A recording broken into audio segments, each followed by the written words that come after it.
काफी सारी अपडेट्स हमारे पास आई है यहाँ पे। यस, सुप्रीम कोर्ट की रूलिंग वाली भी अपडेट आई है। उससे पहले सबसे पहले बात कर लेते हैं कंपनीज के बारे में जिनका यूएस के अंदर में काफी ज्यादा एक्सपोर्ट था। खासकर जो टेक्सटाइल कंपनीज हैं, श्रिम्प वाली कंपनीज एक्सपोर्ट करने वाली, उनका बहुत बुरा हाल कल के ट्रेडिंग सेशन में हुआ है। जैसे गोकुलदास एक्सपोर्ट्स जो है वो इंट्राडे में 13% तक क्रैश कर गया था एंड बाद में थोड़ा रिकवर हुआ और 8% डाउन पे वो क्लोज हुआ। इसके अलावा केपीआर मिल्स जो है वो 4% तक क्रैश कर गई। पर्ल ग्लोबल इंडस्ट्रीज 8% तक क्रैश कर गई। इसके अलावा जो एपेक्स फ्रोजन फूड्स है वो 8% तक क्रैश कर गई। अवंती फीड्स जो है वो 9% तक क्रैश कर गई। क्या लगता है आपको, क्या कोई टेक्निकल या फंडामेंटल चीज हुई गड़बड़ी, इसके कारण ये स्टॉक्स क्रैश किए इतना ज्यादा?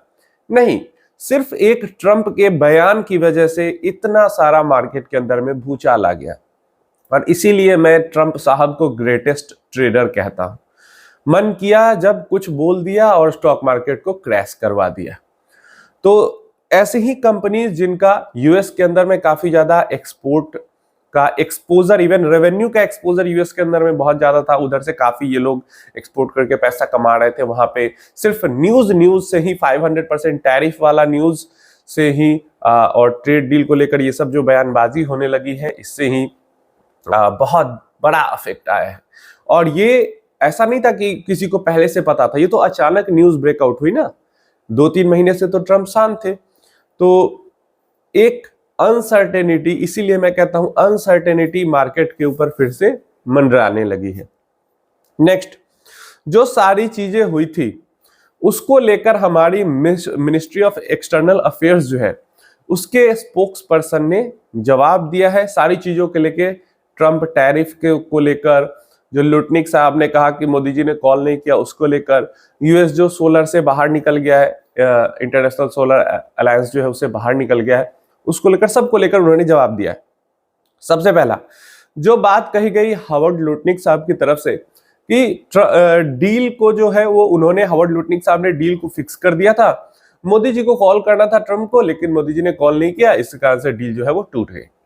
तो इधर से हमारे जो स्पोक्स पर्सन है उन्होंने कहा है कि ये सब झूठ बात है, ये बिल्कुल झूठ बोल रहे हैं। डील तभी होगी जब दोनों तरफ से मीनिंगफुल, मतलब ऐसा टर्म कंडीशन पे आ जाए कि दोनों कंट्रीज, दोनों इकोनॉमीज को बराबर का फायदा हो, तभी डील होगी।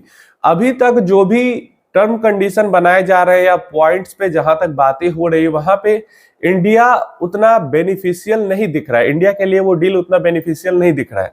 इस कारण से ट्रेड डील आगे नहीं बढ़ पा रही है।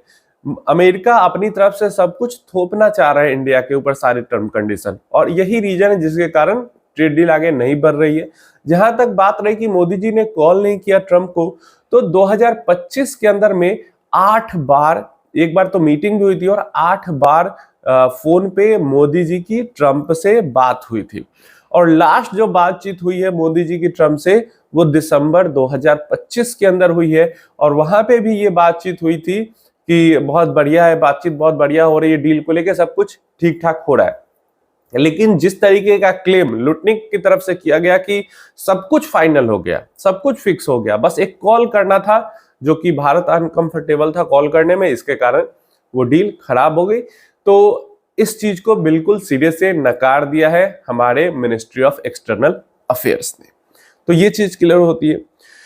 दूसरा, यहाँ पे हमारे पास जो 500% टैरिफ को लेकर जो बिल पास हो रहा है अमेरिका का, उसके बारे में इन्हीं ने जो बात कही यहाँ पे, इन्होंने कहा है कि हमारे लिए सबसे ज्यादा इंपॉर्टेंट है, हमारी जो बड़ी पॉपुलेशन है उसके लिए अफोर्डेबल प्राइस पे एनर्जी सिक्योर करना, ये सबसे जरूरी है।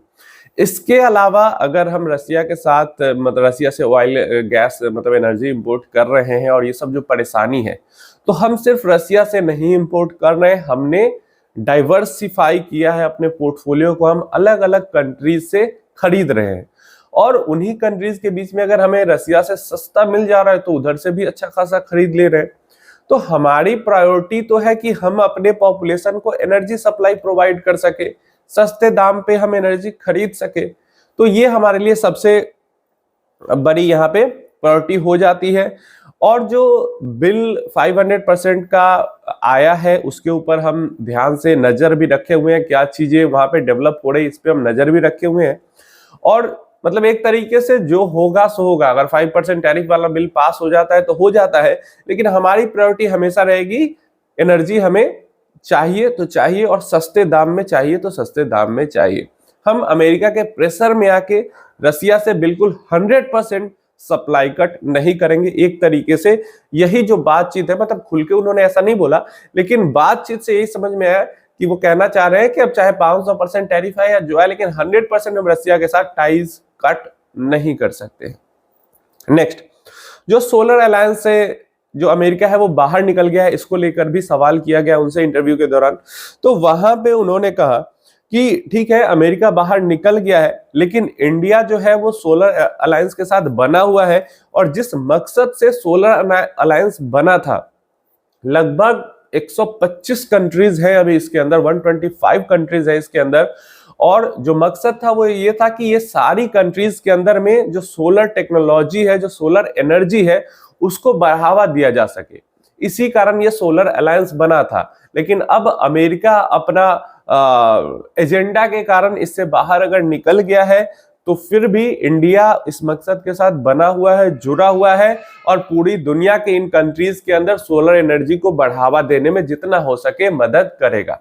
तो यहाँ पे सोलर अलायंस के अंदर कोई चेंज नहीं हुआ है, बस अमेरिका बाहर निकल गया है, वो विड्रॉ कर लिया है उसने, तो कर लिया है, बाकी सारी चीजें जैसी है वैसी ही चलेंगी। तो ये काफी अच्छी चीज हमें यहाँ पे देखने को मिली है कि जो जो सारे आ रहे थे उन सब का जवाब इन्होंने अच्छे से यहाँ पे दिया है। इसके बाद जहां तक यूएस टैरिफ्स की बात होती है, तो सुप्रीम कोर्ट ने जैसा मतलब अंदाजा था कि हो सकता है वो नहीं दे डिसीजन, तो यहाँ पे जो डिसीजन है वो नहीं आया है। डिसीजन को फिर से सेफ रख लिया गया है, एंड 2 हफ्ते के बाद इस पे डिसीजन दिया जाएगा, ऐसा कोर्ट की तरफ से बात आई है। तो ये बिल्कुल मतलब अगेन अनसर्टेनिटी को ये बढ़ावा दे रही है, होगा नहीं होगा क्या होगा। या तो नहीं होता, ठीक है ट्रम्प जो कर रहे हैं सही कर रहे हैं, बात खत्म, क्लियरिटी हो जाती।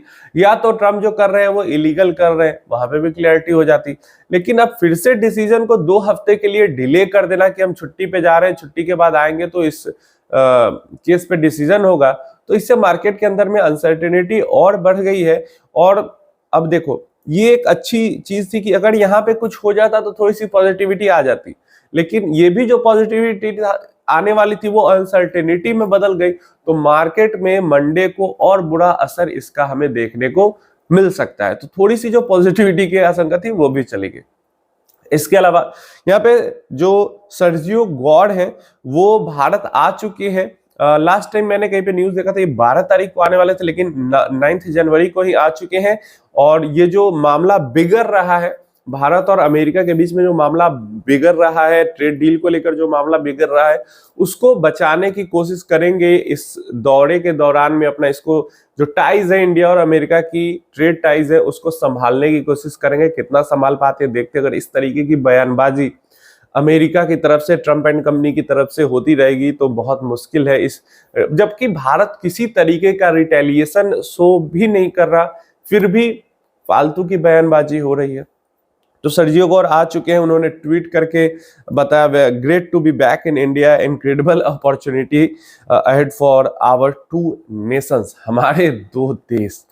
ये अक्टूबर में भी आए थे, 6-7 दिन तक रहे भी थे, और मोदी से मुलाकात भी इन्होंने की थी, सब कुछ काफी पॉजिटिव करके गए थे। लेकिन फिर मामला मतलब अमेरिका इतनी सारी टर्म कंडीशन थोपना चाह रहा है जो कि भारत के लिए पॉसिबल नहीं है एक्सेप्ट करना, इसी कारण ट्रेड डील जो है वो रुकी हुई है। और एक तरीके से देख रहे हो डायरेक्टली प्राइम मिनिस्टर पर को ब्लेम करना ट्रम्प एडमिनिस्ट्रेशन की तरफ से, ये इंडिया के अंदर पॉलिटिकल इंस्टेबिलिटी भी लाने की कोशिश, बहुत हेविली प्रेशराइज करने की कोशिश यहाँ पे इंडिया को किया जा रहा है। इसके अलावा एक न्यूज रसिया की तरफ से निकल के आ रहा है जो कि काफी इंपॉर्टेंट न्यूज है हमारे आगे जियोपॉलिटिक्स को समझने के लिए। यहाँ पे फ्रेंच मतलब फ्रांस की तरफ से और ब्रिटेन की तरफ से ऐसी कुछ इच्छा जाहिर की गई थी कि हम कुछ अपने कंट्रीज के बीच में यूक्रेन के साथ बातचीत करें, कुछ ऐसे टर्म कंडीशन बनाए कि फ्रेंच और ब्रिटिश जो ट्रूप्स हैं, जो आर्मी है, जो सोल्जर्स है, वो यूक्रेन के अंदर तैनात होंगे और लाखों में तैनात होंगे। अब इस चीज, जैसे ये न्यूज ब्रोकआउट हुई, बाहर आई, वैसे ही रसिया ने अपना जवाब दे दिया। Russia wants that deployment of western military units, military facilities, depots and other, कुछ भी किसी तरीके का वेस्टर्न इंफ्रास्ट्रक्चर यूक्रेन के अंदर बनाया जाता है या कोई वेस्टर्न मिलिट्री जो है या कुछ भी इंटरफेरेंस होता है, तो उसको यहाँ पे फॉरेन इंटरवेंशन माना जाएगा और उसको टारगेट किया जाएगा। लिटरली उसको टारगेट किया जाएगा, ऐसा रसिया ने कहा है। मतलब कोई भी ब्रिटिश आर्मी हो या फ्रेंच आर्मी हो, कहीं से कोई भी यूक्रेन की तरफ से अगर आते हैं वहां पे, तो डायरेक्टली रसिया उनके साथ इन्वॉल्व हो जाएगा एंड जो लड़ाई है वो और अलग स्केल पे चली जाएगी। तो ये काफी इंपॉर्टेंट, छोटी सी न्यूज बट काफी इंपॉर्टेंट थी। अगर ऐसा कुछ ब्रिटेन की तरफ से या फ्रांस की तरफ से या किसी और देश की तरफ से होता है, तो वहां पे फिर और ज्यादा अनसर्टेनिटी बढ़ेगी मार्केट के अंदर में।